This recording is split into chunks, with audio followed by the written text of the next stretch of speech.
Okay, I'm in. Okay. Let's see.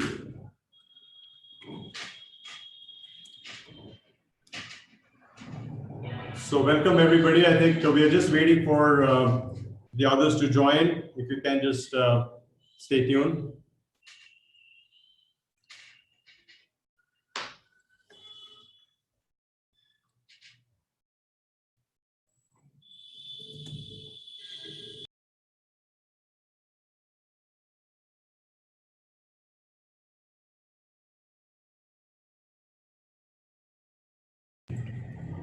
We'll just give a couple of minutes more before we start.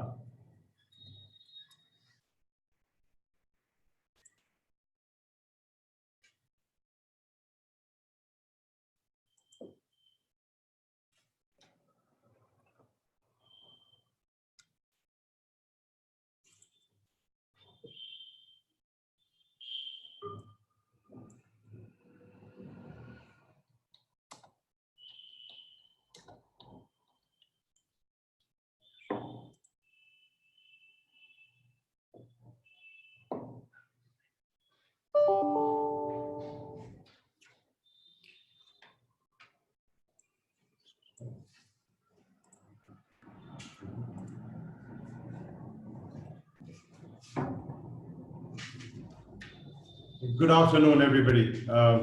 This is Shushanta Banerjee on behalf of GAME team, welcoming you all to the Mass Entrepreneurship webinar series. Global Alliance for Mass Entrepreneurship, in short, GAME, is a multi-stakeholder partnership with the vision of catalyzing a thriving environment for mass entrepreneurship in India, resulting in large-scale job creation. Mass Entrepreneurship webinar series is a part of GAME's efforts to enable the ecosystem to learn from each other, identify areas of collaboration, and eventually make mass entrepreneurship a movement in India. We kick off Mass Entrepreneurship webinar series today with learning on connecting rural entrepreneurs to markets. Madan Patke and his team at OneBridge will share their experience and learning in this journey. Madan is an entrepreneur working at the intersection of transforming youth, enabling entrepreneurial journeys, and empowering social change makers. His vision is that every youth is an empowered youth, every empowered youth is an entrepreneur and job creator, and every entrepreneur is a social change maker. He is the founder and CEO of OneBridge.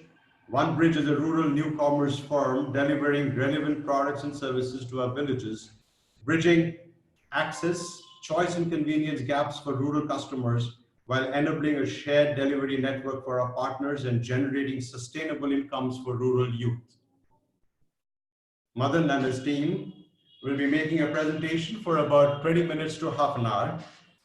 Participants will be on mute during the presentation. We will open up Q&A after the presentation, followed by a wrap-up session. Participants can text their questions during and after the presentations. All questions will be answered after the presentation is over. Thank you. Over to you, Madan. Thank you, Susanto. Good evening, everybody, and thank you for joining us on this webinar series. I'm delighted to kick off the first of it, the first of the entire series. I've been a part of the GAME team since the beginning, and a lot of the learnings that I have had is largely due to the experiences that I've seen and been a part of at OneBridge, where we've been trying to figure out how do you create entrepreneurs at the villages, and how do you really enable earnings for our entrepreneurs by connecting them to markets. And what I want to do over the next 15-20 minutes is to share that experience with you. Again, apologies for a slightly delayed start. We were trying to fix some login issues as we got started. As Susanto was mentioning, I'll walk you through a presentation for the next 15-20 minutes, largely giving you some stories from the ground, and which will give you a perspective of the reality out there, and talk about some of our efforts at bridging these gaps. And then I'll end with some challenges, and would love to get your questions, perspectives, thoughts, and what we can attempt to do together. So with that, let me just switch on my presentation. If you can just give me Just give me a second.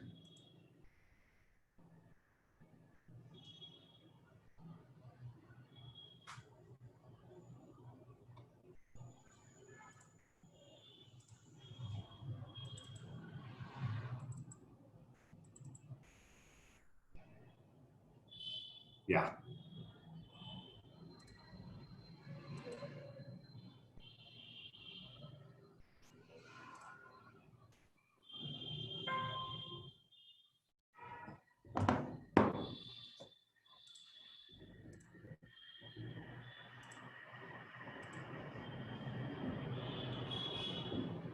I hope, yeah, I hope you can see the screen that I have on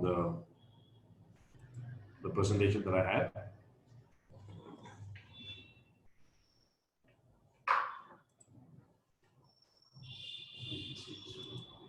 Let me try and do it in the full screen.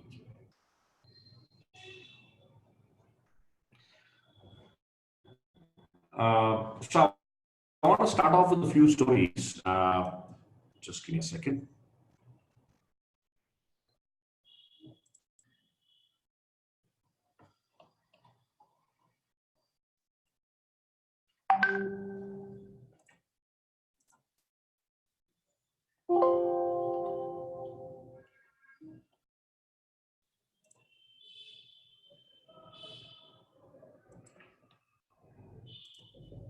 Yeah, I hope this is visible now. So I want to talk about the challenges for mass entrepreneurship. I want to start off with the whole part of access, and I want to share a few stories with you. This is something that we recognize, in our daily lives. Our classic photocopy Xerox shop. Last year, I was in a village in Davangere, and I was talking to one of our entrepreneurs saying, what does access mean to you? And he gave me a very interesting example. He asked me, so if a bank manager comes to your home and asks you for an Aadhaar photocopy, how long would you take and how much would it cost you? So I said, presuming that I have no printer at home, the photocopy shop is right across my road, 2 minutes to go down, 2 minutes to take a photocopy, 2 minutes to be back, 5-6 minutes I'm back home, and it cost me 50 paisa a photocopy for the Aadhaar copy. And then he asked me, guess how much it takes for me? And he then tells me that it takes me 6 hours and costs me about 250 rupees. I was shocked. I said, how's that? How does that work? And he proceeded to tell me that there's no photocopy machine in my village. It's 15 kilometers away, and the bus comes once an hour. So if I miss the bus, it's 2 hours gone. So I need to get onto the bus, go to the photocopy machine shop, an hour, hour and a half, and many times there's no power in the photocopy shop. So I wait for an hour or so, and the photocopy cost is about 25 rupees. That's what they charge. And he says, and I do the same routine to come back.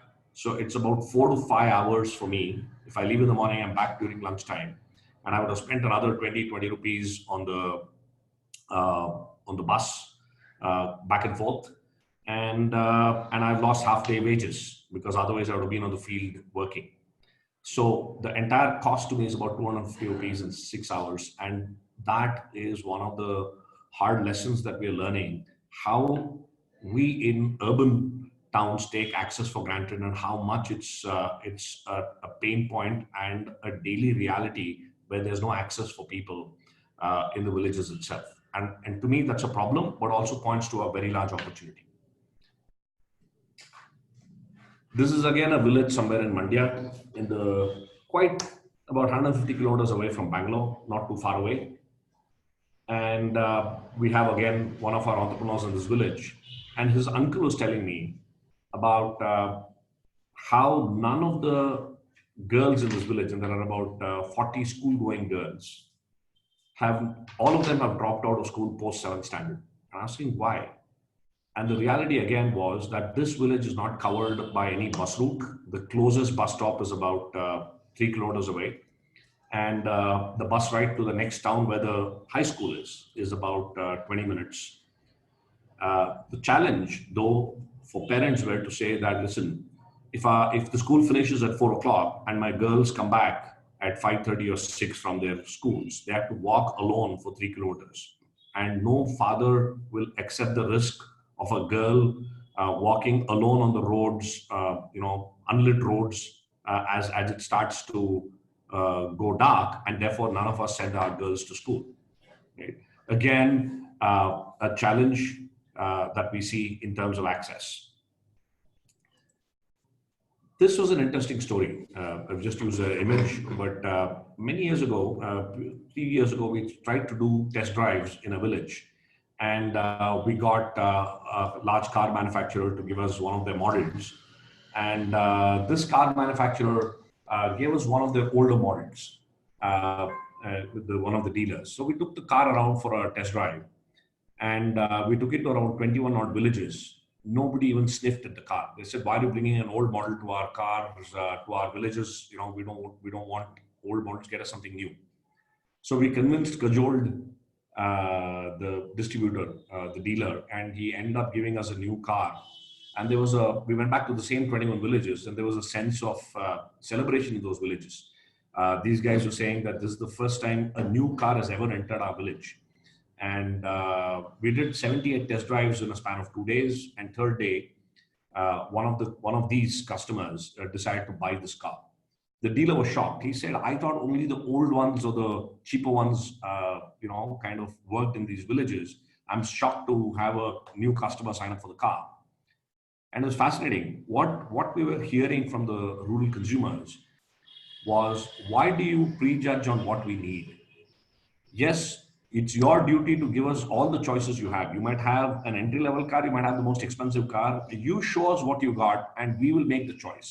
Why are you preempting the choice and telling us that you guys can only afford this much, therefore we'll bring whatever is the cheapest or the trickle-down car that we think will work in rural?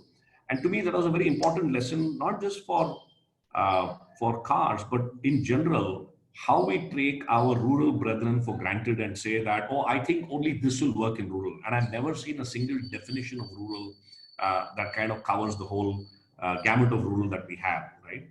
So the life lessons, in a way, that I'm coming to is, how do we make sure that we are able to see rural from the lens that truly deserves? How are we able to figure out, how do we connect these rural entrepreneurs to markets, and how can we bring products and services that make sense for rural markets and ensure that we are connecting them to the right ecosystem for this entrepreneurship to thrive. This is as far as the markets are concerned. I want to share another story of a field visit just yesterday. I had been to a few villages in this district called Hassan, which is about 160 kilometers from Bangalore, southwest of Bangalore. And I went to this village called Sanenahalli. Sanenahalli is in Belur. I'm sure most of you would have heard of Belur Halebi. This is about 50 kilometers from Belur in Hassan district. This is, by the way, the village center point. What you see there is a dilapidated bus stand. And of course, you see a mobile recharge shop, which is almost a reality in every village I've been to. About 500 households as per the 2011 census. My entrepreneur there tells me that there are about 700 households now, and with the population of around 2,500 people, right? And I want to tell you the story of an entrepreneur in this village. His name is Praveen. He's about 26 years old. Did his 10th standard from Sanenahalli village, there's a school, and completed his electrical ITI from Hassan. He migrated to Bangalore, worked in a factory for 4 to 5 years. Interestingly, had a friendly neighbor who taught him about making sticker printing. How do you print stickers? These are the stickers that you see pasted on bikes and cars and stuff like that. And he just said, "I just learned it as a hobby." After 4 or 5 years of struggle, of barely surviving on minimum wages, he decided that he's had enough of Bangalore. And he said, "I want to go back to my village." So last year he went back to his village and he didn't know what to do. He cobbled up enough money from his parents, friends, uncles, aunts, and pulled in about 25,000 rupees. and invested in buying a machine to do the only thing he knew how to do. Of all the things, sticker printing in Sananahalli. And this is a shop. So actually created he's branded the shop as Adi Shankara Arts, right? And he purchased a Chinese-made second-hand sticker printing machine, and he started printing stickers. The big question I had is, how the hell do you make money in Sananahalli printing stickers for a population of 2,500 people? He says, I had no clue. That is the only thing I knew how to make and what to do. So I thought I'll set up a sticker printing shop right in the middle of the village. And he says incomes were very hard to come by, right? A sticker printing, I actually got a sticker printed from him and he charged me all of 20 rupees for about a 10-minute job. How much stickers can you print for 20 bucks every day so that you can earn a decent income? So he started exploring. He realized that, digital money transfers was an issue. He realized that people had a problem with obtaining land records. So he went online and registered for figuring out how to get land records and pull them out from the government websites for a fee. He bought a computer from a second-hand computer guy and installed the computer in his shop. And today, this of course in Canada, but he has a bouquet of offerings. Pahani is your land record. He charges 20 rupees. He does ID lamination, Aadhaar card lamination, PAN card lamination is big business. He does Aadhaar print. He does print and lamination for 50 to 60 bucks. He takes a passport size photograph. There's no photographer in Sananahalli. So he takes a photograph from a mobile phone and gives you 4 prints for 40 bucks. Right? And of course, he's bought an Epson printer where he does color printing and Xerox. So over the last 1 year, he's figured all of this out by himself with no help and slowly started adding one service to another. And today he claims proudly that he's earning more than what he was earning in Bangalore. He's all of 26 years old and he makes about 15,000 rupees a month.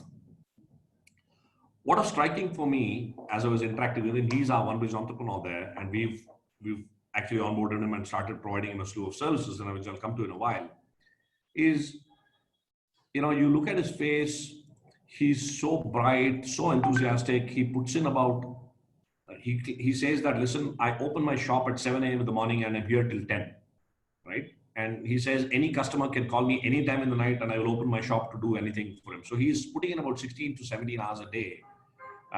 You can see the entrepreneurial energy, the zeal, the enthusiasm that he has to learn new things. Yesterday, I was telling him something about drones and IoT, and he got super excited to say, how can I learn about drones? How can I run the first drone in my village, right? So the question from a mass entrepreneurship standpoint for me is, what can we do as a group to make Praveen earn from his 15,000 rupees to 1,00,000 rupees in his village, or maybe a group of villages, and by doing so can Praveen generate incomes for 5 or 10 of his friends, right?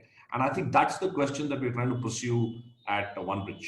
How do we increase incomes of youth like Praveen in villages like Sananahalli and enable them to start earning better incomes?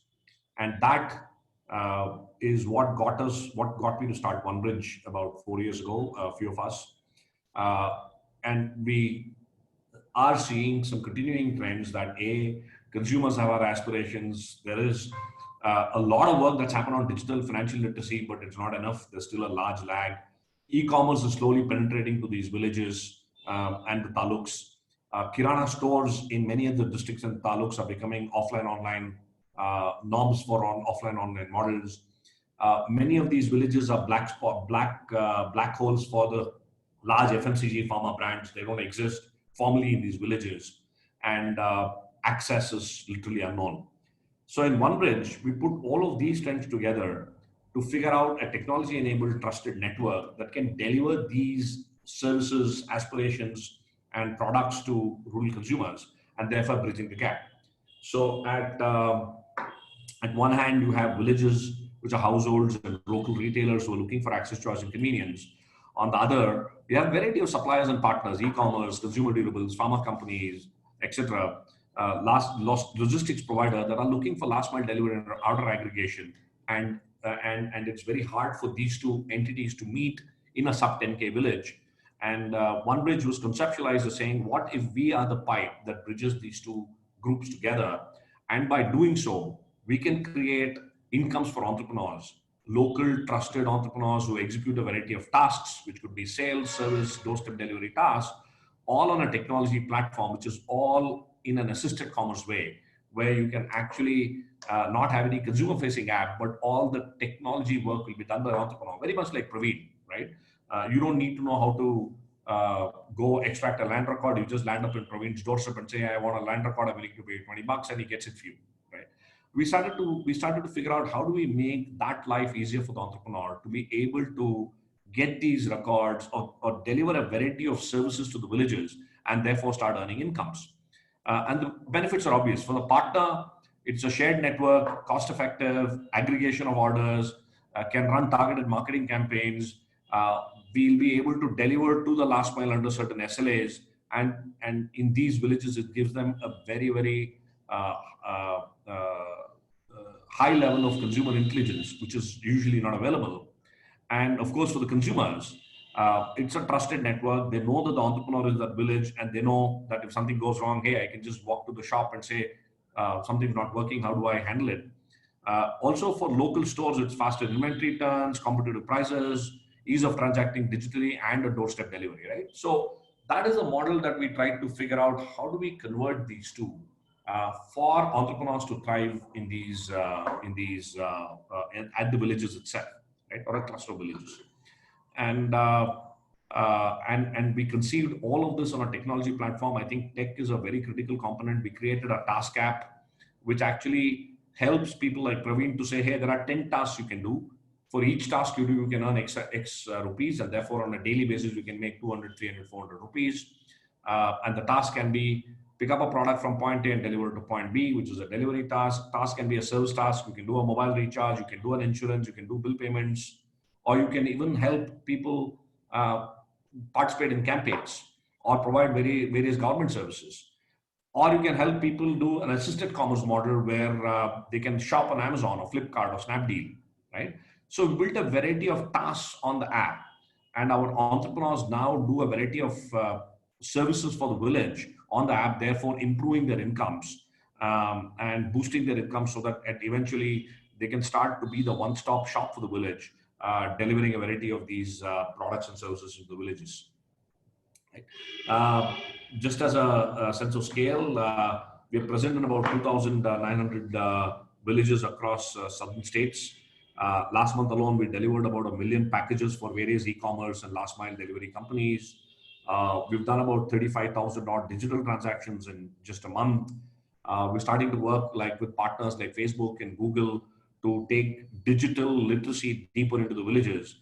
And we are converging many of these into product sales by helping them understand how do you place orders right from your doorstep without having to go to the nearest town and spending the money. Right? And just last month alone, we paid out about 1.5 crores, 1.46 crores of payouts to entrepreneurs. On an average, our entrepreneurs have earned about 10,000 rupees a month. Still not enough, but it adds on to the existing income. So Praveen can grow from a 15,000 to a 25,000 basis some of the tasks that he does, and it may not be full time as well, right? So early stages for us, and I'll show you some visuals. So in fact, to drive better consumer experience, we actually last year launched India's first ever virtual reality mall for rural consumers and helped consumers to visualize products and services in a very new light, and that's been a big hit. For us, it's still in a beta stage, and we're still figuring out how to monetize it in a good way for our entrepreneurs. We've delivered a variety of products. Our entrepreneurs have delivered washing machines, refrigerators, televisions, mobile phones, all into these consumers. We've also partnered with a bunch of hospitals and technology companies to do eye screening camps in these villages and enable supply chain of spectacles. We've done a variety of training programs. Each of our entrepreneurs gets onboarded, trained on tasks, and they then start doing tasks, and some of the better guys train the next guys. So it's a very interesting lean learning model that we are trying to build. We do a variety of campaigns to build awareness of OneBridge. You can see a bike campaign, a campaign on posters, and a variety of bus stops that we have painted so that the entrepreneur gets the village to be aware that we exist. And of course, we've done the usual, vans and so on and so forth. So I want to end with from a mass entrepreneurship standpoint. As I said, OneBridge is still an early experiment. Lots of learnings, challenges. I want to leave you with some of the challenges that we are facing, and happy to take questions, and more importantly, get some of your comments and inputs as well. One, how do you build aspirations and role models? To me, Praveen is a role model for youth in the village, but none of the youth even barely recognize that Praveen is an entrepreneur, right? Praveen's parents himself apparently was telling me that, why did you leave a job in Bangalore and come? We can say with pride that our boys in Bangalore, what are you doing in this village, right? But he says, listen, I'm earning more, I'm happy, I can take care of my parents, and I think there's an opportunity to do much more. How do we get every village youth to start recognizing that mass entrepreneurship is a career path, a choice that people make, and you can actually build good, steady incomes by thinking and behaving and operating entrepreneurially? Second, how do you create market opportunity stack? One thing that struck, and I didn't share that earlier.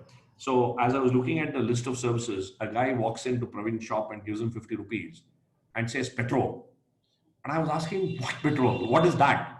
He says, so the nearest petrol pump is 8 kilometers away. So he says, even though it's illegal, I stack bottles of petrol. So there's a half a liter bottle and there's a 1 liter bottle. And he's selling the half a liter bottle for 45 rupees. And he says, I make 5 rupees out of that. So he's figured out an opportunity, and he's chacked it in a shack behind his store. He went in, got a bottle, half a liter of petrol, and gave it to him, right? In his mind, he says, I have to do everything to earn that extra 1 rupee. The thing that keeps coming back to me is, how do you create a stack of opportunities based on Praveen's strength? One of the things I was talking to him was, listen, we know that digital and dish TV is increasing. We need installations. If I train you to be a dish TV installer, can you do that? He says, absolutely, I can do that, right? But he even does not even know that the opportunity exists, right? So how do you connect market opportunities to awareness and train or orient and create the stack? And from our experience, it's very clear that not one stack can do the trick. You have to have a multi-stack model to be able to create additional sources of income. Third, which we hear often, is access to credit. None of the entrepreneurs, I visited 7 of them yesterday, none of them have ever been successful in getting a bank loan, right? All of them have started their businesses by borrowing money from a bunch of friends, from money lenders, and they have started off, and they said several efforts at getting access to formal credit has failed, right? And we all know that that's a big issue. Fourth is a lack of a peer network. When Praveen has problems, or any of the entrepreneurs has problems in a village that most of us face as entrepreneurs, they don't know where to go, right? And it takes a big mental toll on them, right? And I want to place an emphasis much more on emotional well-being of the entrepreneurs, which we never think about. And I think peer networks, not just from a learning point, but from a point of connecting them to a set of other people who are in the same journey and the same boat, would make sense. And how do you create those peer networks for Praveen to plug into? Fifth, how do you learn?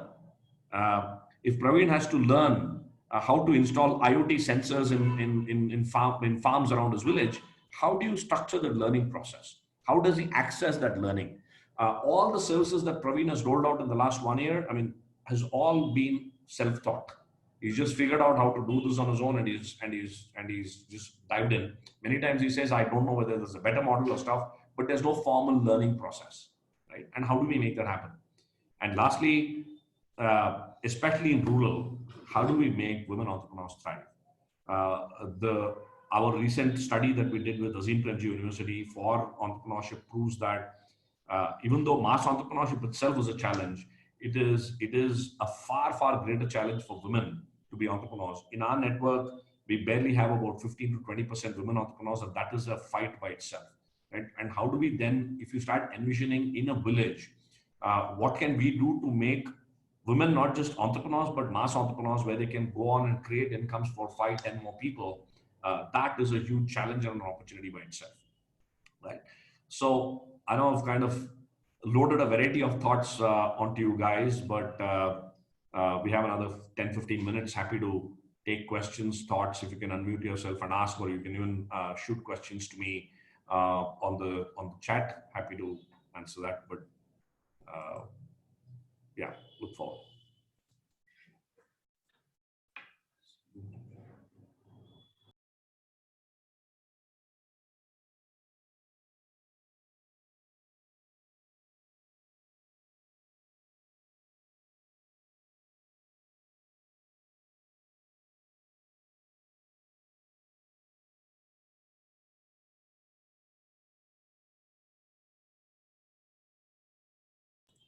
Sure. Just trying to figure out if there are any questions. Yes.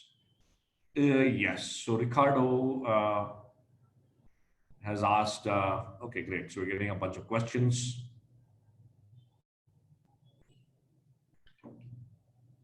Okay. So Ricardo, the question is there a process that you utilize to find the best entrepreneur in every village?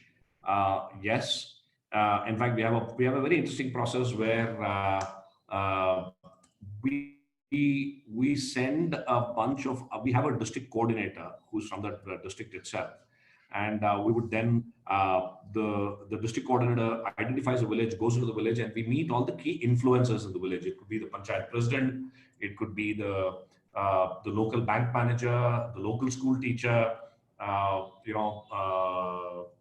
maybe a local elder of the village, and we get about 4 or 5 references from each of them saying who is the most entrepreneurial youth. And of course many of them don't understand entrepreneurial. Who's a good guy who helps others, who takes initiative? And we usually get about 4 or 5 names. We put them through a test, we put them through a interview process, which happens very quickly. We are in fact doing we're trying out a video interviewing process as well. And we start giving them certain tasks, and we are able to see who's able to take the initiative. So the one who takes the most initiative becomes our 1BA, and we then celebrate that person. We announce in the village that your village is now on the map. He's your local guy, and he's here to help you, and we are here to help him. Right? So that's been our process. I think after having onboarded over about 3,500 people, we've now started identifying personas and types that we can look at as being entrepreneurial. Our success rate has been about 75-80%. We get profiles right. So that's the process. Ramya is asking a question on what's been the response from corporates who can be contributors of opportunities for these rural entrepreneurs. Good question, Ramya. I think the corporates are fairly thrilled. So everybody is now recognizing that rural India, and when we talk of rural India, it's a sub 10K village. And sub 10K village is a black hole for most corporates. It's too expensive for them to reach it on their own. It's too cumbersome to set up a network. So all of them are looking at a shared network. The challenge that we face is that of scale. Many corporates we speak to say, hey, give me a full state, which could be a Karnataka, Andhra, Telangana, or whatever. Don't give me pockets. So the challenge that we face is till we hit scale, we won't get the large corporates in. But if I don't get the large corporates in, I won't hit scale unless, of course, I'm willing to blow up lots of money. So we're trying to break that conundrum. More or less, I think corporates are very keen on exploring rural market opportunities. The thinking is still old-fashioned, or go drop a few brochures or pamphlets. And I think using tech like VR, AR, I think there's a lot of experience that can be created for corporate types. I have one other question saying, how are you looking to support these entrepreneurs to grow larger enterprises?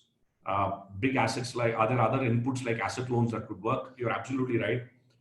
We are still at an early stage where you take a Praveen who's at 15,000 rupees a month, and we are adding another 7,000-8,000 rupees to him, 10,000 in some good months. The question is, how does a Praveen move from 25,000 to a lakh? And that kind of a movement can happen only if you can provide a structured business opportunity for Praveen. B, enable that opportunity to be converted to reality by giving him a loan. And third, make that market linkage to work in a good way so that there's sustainability of income. and we now need to start addressing larger enterprises, which can deploy 4 or 5 more people at that level of scale. And to us at OneBridge, and that's where I'm fascinated by all the conversations we're having at Game on how do you make those bridges happen, especially in deep rural, when where the challenges are much higher, right? Uh, there's also a question on saying how does one get associated with Game? Very simple, just give us a shout. Game is an alliance. It's a network. It's a network of well-intentioned, very committed individuals like all of you who have shown up for this webinar. And we believe that it's a network of passionate organizations, individuals that can solve the mass entrepreneurship challenge that we face. So we invite everybody to be a part of the alliance. There are task forces. You might have an idea. Happy to chat and figure out what we can do. So we're just an email or a phone call away, and happy to discuss ways in which we can start working with entrepreneurs. Okay, I've got a few more questions on the chat. Giving the network, growing network of entrepreneurs, are there plans for improving last mile connectivity on social goods, literacy, healthcare products? Absolutely. I think if we can't solve the healthcare, education, and maybe even access to finance challenges to villages, we are leaving a large part of the social good uncovered. However, one of the things we have been wary of, and I forgot to add agri and farming and agriculture as a sector that we need to address. Healthcare, agriculture to a large extent are fairly complex systems. And one of the things that we have experimented is running some experiments to figure out what not to do than what to do. I'm a little wary of doing more harm than good with good intentions. So we're still figuring out a healthcare model that works for rural, agriculture model that works for rural, and an education model. But very interestingly, even yesterday, all the 6 conversations I had with my entrepreneurs, almost everybody was asking me, what can we do to improve our village? What products and services can you bring to the table? And I think that's the next obvious connection. But I want to make sure that we have a solid use case before we can attempt to do anything in these villages. Because once you lose trust on doing something, it's very hard to regain that. So I want to be very cautious. But Ashwati, if you have any good ideas, or any of you have any great ideas on healthcare education, I'd love to chat up with you. I've got one more question. Thanks for the illuminating presentation. Thank you so much. How can OneBridge bridge, you mentioned the case of Praveen, who did not even know what his options opportunities were, and therefore choose whatever he knew about. How can one bridge this information asymmetry for folks like Praveen at scale? Fascinating. In fact, large part of yesterday, me and my team and I were discussing this, right? Do we have a voice bot, a kiosk in a village? Can there be something where every youth in the village can say, hey, what opportunities do I have in my village, and what can I do? My belief is that information asymmetry, and therefore connecting the opportunities, has to be solved at a local level. It is I wouldn't even say at a district level, it has to be solved at a taluka block level. And one of the dreams that I have is, and something that we've been visualizing at Game as well, is how can you set up an entrepreneur development center at every taluka level, which becomes a one-stop shop for information, for access to finance, for access to learning, and access to markets, which can then be used to tell entrepreneurs that, hey, come here, we'll conduct a variety of information sessions for you, we will pipe information for you, and we can then do. I think expecting youth to go, even for us here, to go and search on Google, there's so much of information overload that happens. How do you sift the good from the bad? And how do you give proven models is a challenge. And I think that needs to be solved. Information asymmetry, not just for entrepreneurs, even to link it back to the previous question, healthcare, education, is tons of information asymmetry that exists there. And if you can plug that at a larger scale, our villages will be far more better off than what they are now.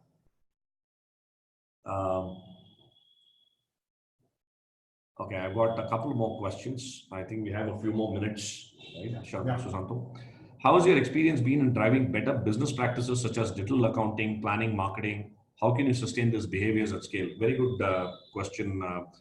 Ashwin, what we are attempting to do is to use our app and use that for people to do some basic checks and balances. For example, when we were doing these mobile recharges, we realized that uh, consumers are coming to our entrepreneurs and we're asking them, hey, do a 100 rupee recharge, I'll pay you tomorrow. And the entrepreneurs had no way of mapping out who owed money to them, right? And they were saying, listen, at the end of the month when I tally, I think I've lost more money than I made. So actually introduce a simple feature where the moment you do recharge, you have a red and a green toggle which says whether you received the money or still the money is pending.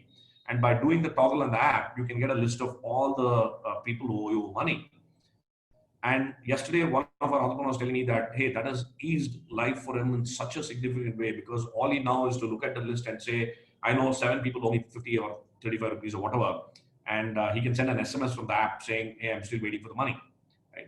So I think